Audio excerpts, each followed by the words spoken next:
So I got this question. Please, what documents do I need for a study visa? Please, what documents do I need for a work visa? Okay, so when I moved to Ireland in 2021, I thought documentation was the hard part. It wasn't. The real game is after graduation. Some people spend thousands studying in Ireland and still struggle to find a job after. So let's talk about why. Hey you, and welcome back to my YouTube channel. In this video series, I'm going to be answering frequent questions that I get on study, work, and living in Ireland. And this will be based on my experience because I have been seeing a lot of misinformation out there. So it is time to debunk. I know everyone wants the documents list first. Visa documents, bank statements, statement of purpose, all of those good stuff. But before documents, you need to ask yourself one thing. What job pathway am I actually targeting? So I've seen a lot of people choose courses randomly, either because an agent suggested it or maybe it just seems easy to enter. But your course actually affects your work opportunities, especially after graduation. Not only does it affect your work opportunities, it also affects your permit options and your long-term chances of staying. And the good part is that Ireland already tells you where the demand is. And that's why I always tell people, always look at the critical skills roles. And even if your course of interest is not directly on the list, think about industries that are growing and likely in high demand. And you can only know this through research. I already spoke about this on my channel about 3 years ago, but we are going to be going about this again just because I understand that this is a fresh start.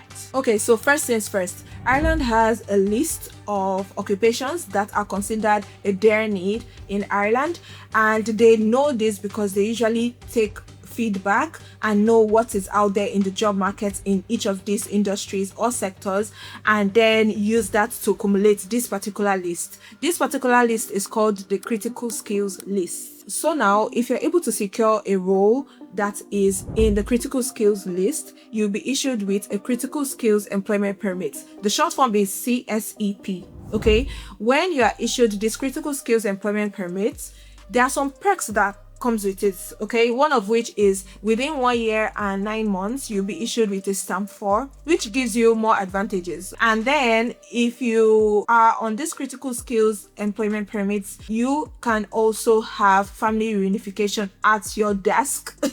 And then there is also a bit of flexibility in the job market. So people usually prefer to have this critical skills employment permit because it is usually seen as a faster route in terms of like having a stamp 4.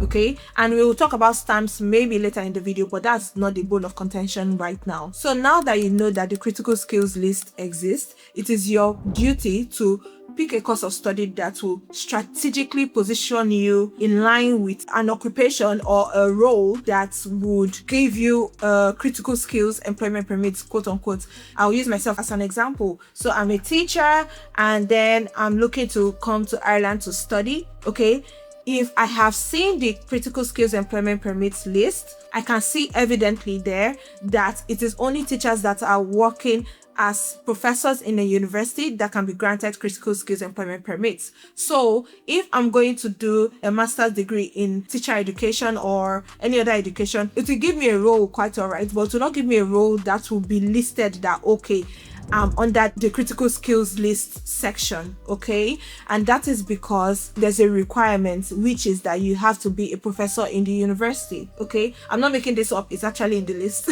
So what I can then do is to maybe consider doing social work or consider doing speech and language therapies or therapy or any of those courses.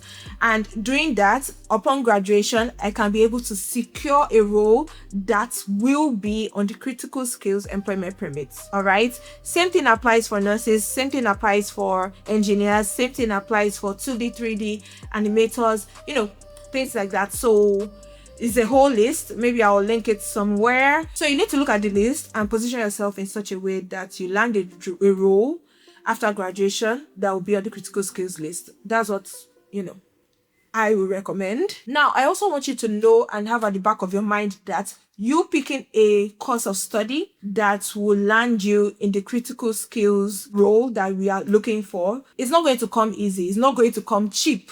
at all. The tuition fee, expect it to be a whole ton of amount, okay?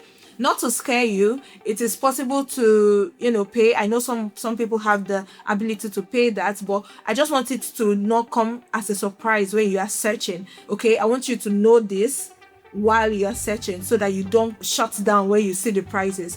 Usually this course of study may be 2 years to complete, a master's in this case, okay? It could be 2 years to complete. If it is a bachelor's, it could be the normal bachelor years of like 4 years or 5 years, but the important thing is that they don't come cheap. Just have that at the back of your mind, especially as a non-EU student, okay? So I will tell you, brace yourself for impact. So I understand that not everybody will be in the critical skills inclined role.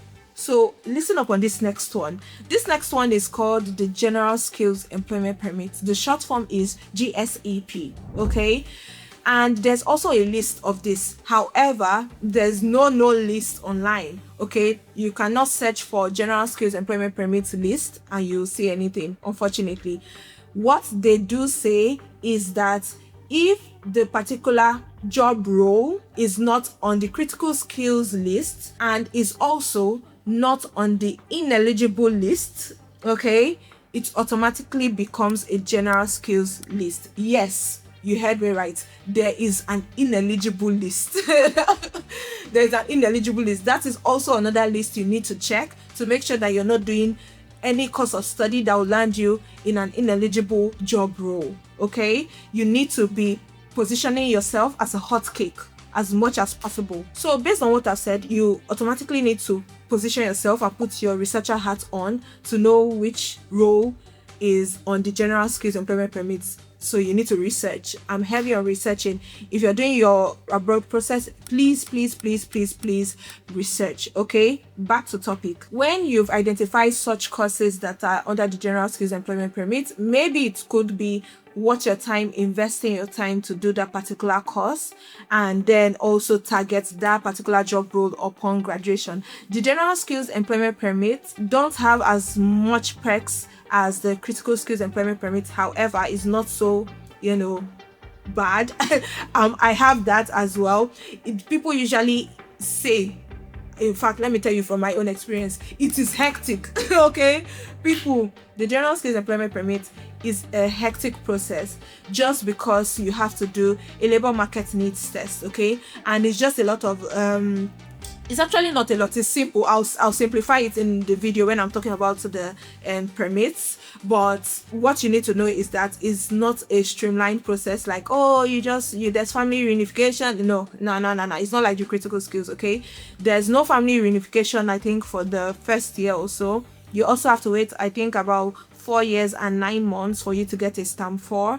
And then it's usually the most common one that non-EU people get in Ireland. That's if you're not working in the critical skills sector. So it's a very popular one. Some organizations are used to the General Skills Employment Permits, but some shy away from it. I'll go into that in detail when I'm talking about permits, but right now just know that if the course of study that you're really looking to do is not going to position you in the critical skills list role or in the general skills list role, that is after you've checked the ineligible list. I'm trying to tell you basically in summary that you can also do any course of study that you're interested in if it is going to land you in a role in the General Skills Employment Permit list, but also consider the critical skills list first, okay? So that you could possibly have a higher chance in the job market, okay? So when you have put all of this into consideration and then you have chosen your course of study, then you can now ask about, what documents are needed to apply, and I'll answer you, okay? So don't just ask how to move to Ireland to study. No, don't do that. Instead, ask how to stay strategically, okay? Especially if that is the plan that you have for yourself. In the next video, we'll actually talk about documents, because once your strategy is right, then paperwork matters. Okay. My name is Cynthia, also known as Cyrilna, and I'll see you real soon. Ciao!